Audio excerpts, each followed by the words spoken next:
हम शुरू करने जा रहे हैं अपना इलेक्ट्रोकेमिस्ट्री का next topic, that is standard hydrogen electrode. Standard hydrogen electrode क्या होता है? सबसे पहले हमें इसकी कंस्ट्रक्शन को समझना है। कंस्ट्रक्शन ये बनता कैसे है? तो स्टैंडर्ड हाइड्रोजन इलेक्ट्रोड के लिए एक ग्लास वेसल जिसमें हमने 1 मोलर HCl लिया हुआ है और प्लेटिनम वायर को एक ग्लास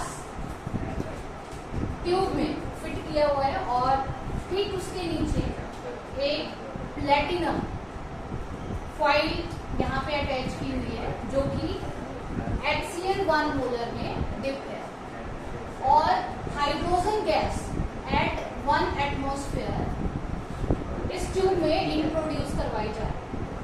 अब इसमें जो फिनोमिनल है, फिनोमिनल इज दैट ये जो गैस है हाइड्रोजन गैस ये एब्जॉर्ब होती है मेटल के ऊपर, ठीक है? तो ये आपने ध्यान रखना है, hydrogen gas absorb at metal. जैसे कि आप सभी जानते हैं कि एब्जॉर्प्शन और एब्जॉर्प्शन, ठीक है, दो फिनोमिनल रहते हैं। एब्जॉर्प्शन क्या होता है? What is absorption? जैसे कि स्पॉन्ज है, स्पॉन्ज को अगर आप पानी में डालते हैं तो स्पॉन्ज क्या करती है? पानी को एब्जॉर्ब करती है। अगर एब्जॉर्प्शन को हम डिफाइन करें तो एब्जॉर्प्शन वो फिनोमिनल है जिसमें कंसेंट्रेशन मीडियम की या वाटर की कंसेंट्रेशन, ठीक है, सरफेस पे एज वेल एज बल्क पे, ठीक है, सरफेस पे एज वेल एज बल्क पे क्या हो? इक्वल हो, ठीक है। और अगर एड्सॉर्प्शन की बात करें तो एड्सॉर्प्शन क्या होती है? What is adsorption? इसमें क्या होगा? सरफेस के ऊपर कंसेंट्रेशन क्या होती है? ज्यादा होती है, ठीक है। तो यहाँ पे ये जो हमने फिनोमिनल की बात की एड्सॉर्प्शन, तो एड्सॉर्प्शन किसकी हो रही है? हाइड्रोजन गैस एड्सॉर्ब हो रही है किसके ऊपर? मेटल के ऊपर, ठीक है। और फिर HCl के साथ में रिएक्शन हो रहा है, फिर HCl के साथ यहाँ पे रिएक्शन हो रहा है। तो अब हमें पता होना चाहिए स्टैंडर्ड हाइड्रोजन इलेक्ट्रोड क्या काम करता है। तो जैसे कि हमने कल बात की थी इलेक्ट्रोड पोटेंशियल की, ई नॉट सेल, ठीक है। ई नॉट सेल क्या होता है? What is E naught cell? E cathode minus E anode, या इसी को हम क्या बोलते थे? Higher potential minus lower potential, higher potential minus lower potential. तो होता क्या है? हायर पोटेंशियल से लोअर पोटेंशियल को माइनस किया जाता है, फिर हमारे पास क्या आता है? ई नॉट सेल आता है। तो जो ई नॉट सेल इंडिविजुअल मेटल का, ठीक है, किसी भी इंडिविजुअल मेटल का अगर हमें ई सेल निकालना है तो वो कैसे निकलता है? वो निकलता है with the help of standard hydrogen electrode.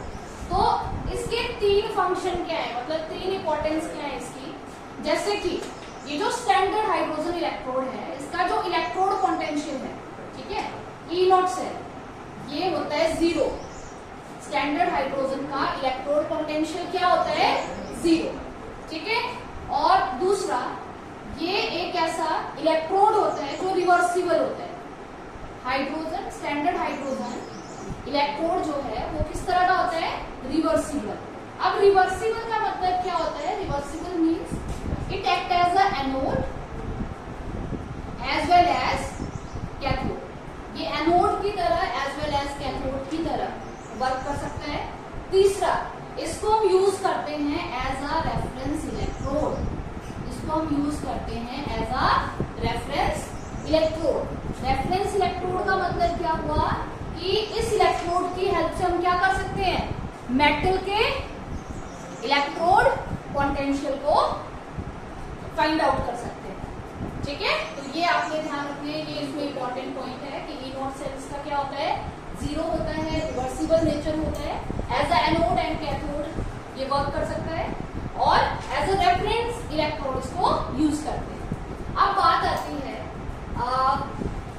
ये जो स्टैंडर्ड हाइड्रोजन इलेक्ट्रोड है इस पे ऑक्सीडेशन रिडक्शन दोनों की तरह ये वर्क कर सकता है, मतलब एनोड और कैथोड की तरह। तो इसके रिएक्शंस क्या रहेंगे? तो पहले रिएक्शंस लिख देती हूँ। At anode, at anode, anode के ऊपर जो रिएक्शन रहेगा, एनोड क्या होता है, जहां पे क्या होता है ऑक्सीडेशन, एनोड के ऊपर क्या होता है ऑक्सीडेशन।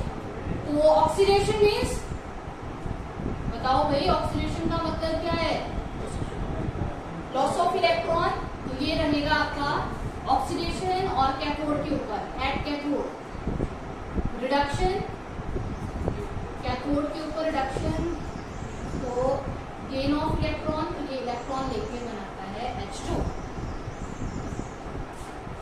ठीक है।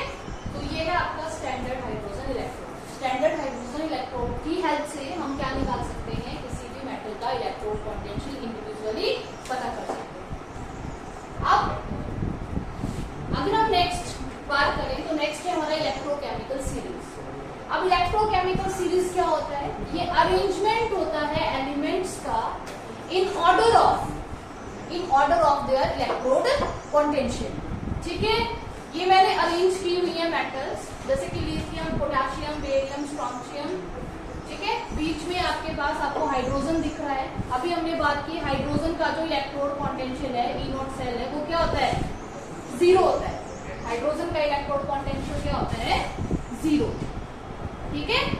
और हाइड्रोजन से अबव द हाइड्रोजन, हाइड्रोजन के ऊपर जितनी भी मेटल्स हैं उनका इलेक्ट्रोड पोटेंशियल, मैं ऐसे यहाँ पे सिर्फ ये वैल्यूज हमें नहीं, ऐसा नहीं है कि वैल्यूज याद होनी चाहिए, ये आप बुक से देख सकते हैं। बस आपको इतना पता होना चाहिए हाइड्रोजन के ऊपर जितनी भी मेटल्स हैं उन सबका इलेक्ट्रोड पोटेंशियल नेगेटिव होता है।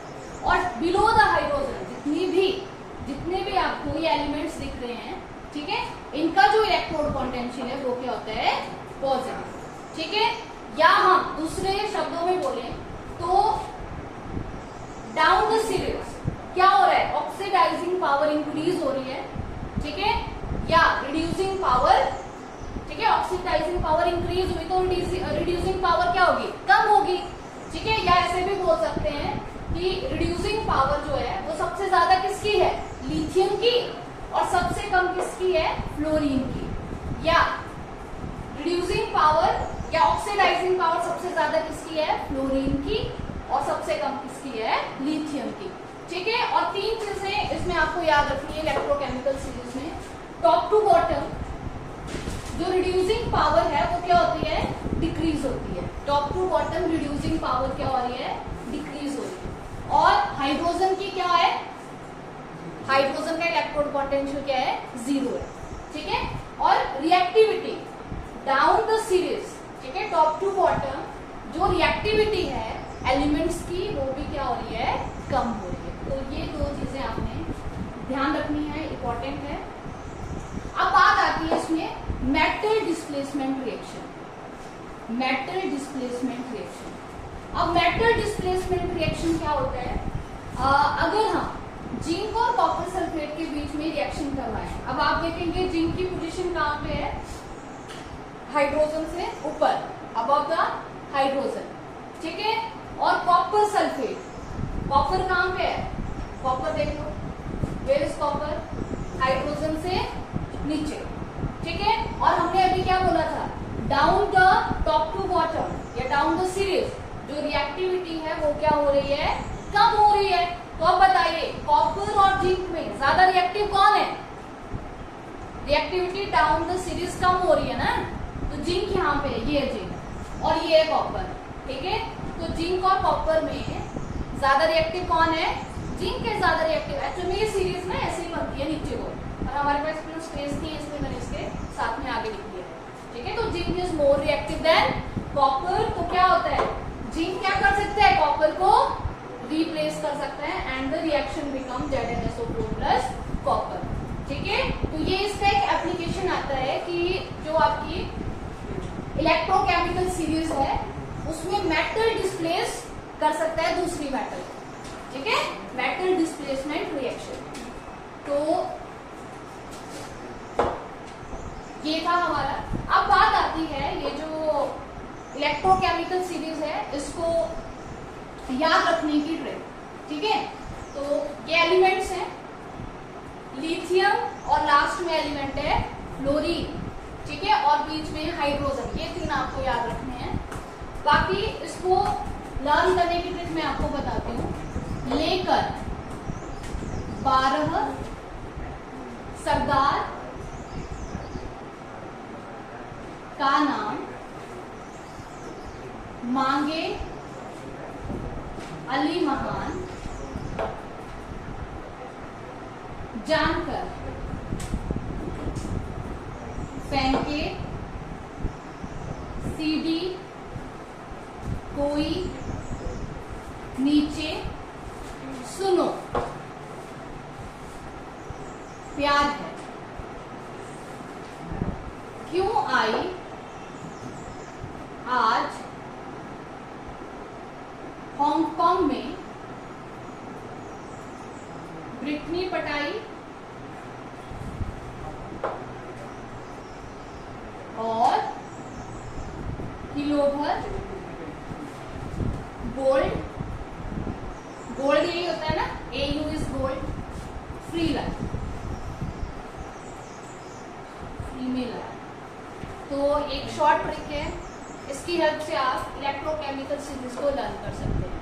ठीक है, इस ट्रिक की हेल्प से आप जो है सीरीज में जो एलिमेंट्स का अरेंजमेंट है उसको याद रखने में आपको हेल्प मिलेगी, क्योंकि कई बार यहाँ से जो है रिएक्टिविटी के क्वेश्चंस रहते हैं, तो उसके बेस पे आप ये कर सकते हैं। ठीक है, तो फिर से लेकर 12 सरदार का नाम मांगे अली महान, जानकर